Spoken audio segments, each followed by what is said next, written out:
രാവിലെ 9 മണിയോടുകൂടിയാണ് കൊല്ലം ശാരദാമഠം CSI പള്ളി സെമിത്തേരിക്ക് സമീപത്തുള്ള ഒരു ഒഴിഞ്ഞ പറമ്പിൽ അസ്ഥികൂടത്തിൻ്റെ ഭാഗങ്ങൾ കണ്ടെത്തിയത്. അതിൽ ഒരു സ്യൂട്ട് കേസിൽ പ്ലാസ്റ്റിക്കിൽ പൊതിഞ്ഞ നിലയിലായിരുന്നു. ഇവിടെ പൈപ്പ് ലൈൻ്റെ പ്രവർത്തനങ്ങൾ നടക്കുകയായിരുന്നു.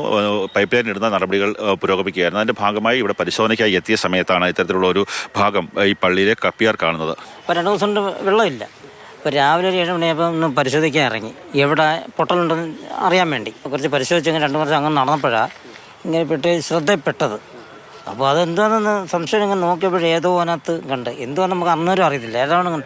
ഉടൻ തന്നെ കപ്പിയാർ പള്ളി വികാരിയെ വിവരം അറിയിച്ചു. പോലീസ് എത്തി. പോലീസ് ഉദ്യോഗസ്ഥർ, സിറ്റി പോലീസ് കമ്മീഷൻ അടക്കമുള്ള ആൾക്കാരെത്തി കാര്യങ്ങൾ പരിശോധിച്ചു. വർഷങ്ങളുടെ പഴക്കമുള്ള ഈ അസ്ഥികൂടത്തിൻ്റെ ഭാഗങ്ങളാണ് ലഭിച്ചിരിക്കുന്നത്. അതുകൊണ്ട് തന്നെ അതിൻ്റെ ഒരു കാലപ്പഴക്കം നിർണ്ണയിക്കണമെങ്കിൽ ഒരു വിശദമായിട്ടുള്ള പരിശോധന അത്യാവശ്യമാണ്. അതിനുവേണ്ടി ഫോറൻസിക് ഉദ്യോഗസ്ഥരടക്കം ഈ പ്രദേശത്ത് പരിശോധന നടത്താനുള്ള നടത്തും. ഒപ്പം തന്നെ ഈ പ്രദേശത്ത് നിന്ന് ഏതെങ്കിലും ആൾക്കാർ കാണാതായിട്ടുണ്ടോ അവരുടെ ഒക്കെ വിവരങ്ങൾ സ്പെഷ്യൽ ബ്രാഞ്ചും ശേഖരിച്ചിട്ടുണ്ട്. ഇപ്പോൾ പോലീസ് പറയുന്ന പ്രാഥമിക വിവരമനുസരിച്ച് ഇത് ഏതെങ്കിലും സ്ഥലത്ത് വീട് നിർമ്മിക്കുന്ന സമയത്തോ അല്ലെങ്കിൽ ഫ്ലാറ്റ് നിർമ്മിക്കുന്ന സമയത്തോ മണ്ണ് കുഴിച്ച സമയത്ത് ലഭിച്ച അസ്ഥികൂടത്തിൻ്റെ ഭാഗങ്ങളായിരിക്കും. അത് മോശപ്പെടുത്തി കളയേണ്ട എന്ന് കരുതി പള്ളി സെമിത്തേരിയോടുള്ള ഭാഗത്ത് കൊണ്ടുവന്ന് നിക്ഷേപിച്ചതാകാം എന്നുള്ളൊരു നിഗമനത്തിലാണ് ഇപ്പോൾ പോലീസ് ഉള്ളത്. പ്രത്യേകിച്ച് ഈ ഭാഗമൊക്കെ വേസ്റ്റൊക്കെ ഇട്ടേക്കുന്നുണ്ട്. നമ്മളങ്ങനെ എന്തെങ്കിലും ഈ അടുത്ത സമയത്ത് ഞങ്ങൾ ക്ലീൻ ചെയ്യണമെന്നൊക്കെ വിചാരിച്ച് ഇങ്ങനെ ഇരിക്കുക. അപ്പോൾ അതിൻ്റെ ഭാഗമായിട്ടാണ് ഇതെല്ലാം നോക്കിയത്. അന്നേരമാണിത് നമ്മുടെ ശ്രദ്ധയിൽപ്പെട്ടത്.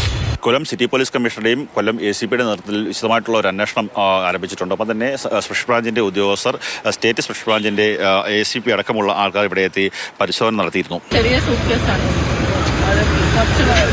എല്ലാം പാർട്ടും ഇല്ല, ഫുള്ളി ഡീകമ്പോസ്ഡ് ആണ്, വെരി ഓൾഡ്.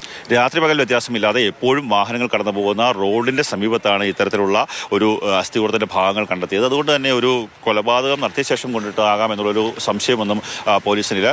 എങ്കിൽ പോലും അത്തരത്തിലുള്ള കാര്യങ്ങളെല്ലാം തന്നെ പരിശോധിച്ച് മുന്നോട്ട് പോയി ഇതിൻ്റെ ദുരൂഹത നീക്കാനുള്ള തീരുമാനത്തിലാണ് കേരള പോലീസ്. ക്യാമറമാൻ ഷാനാസ് പരീദിനൊപ്പം കണ്ണൻ നായർ, മാതൃഭൂമി ന്യൂസ്, കൊല്ലം.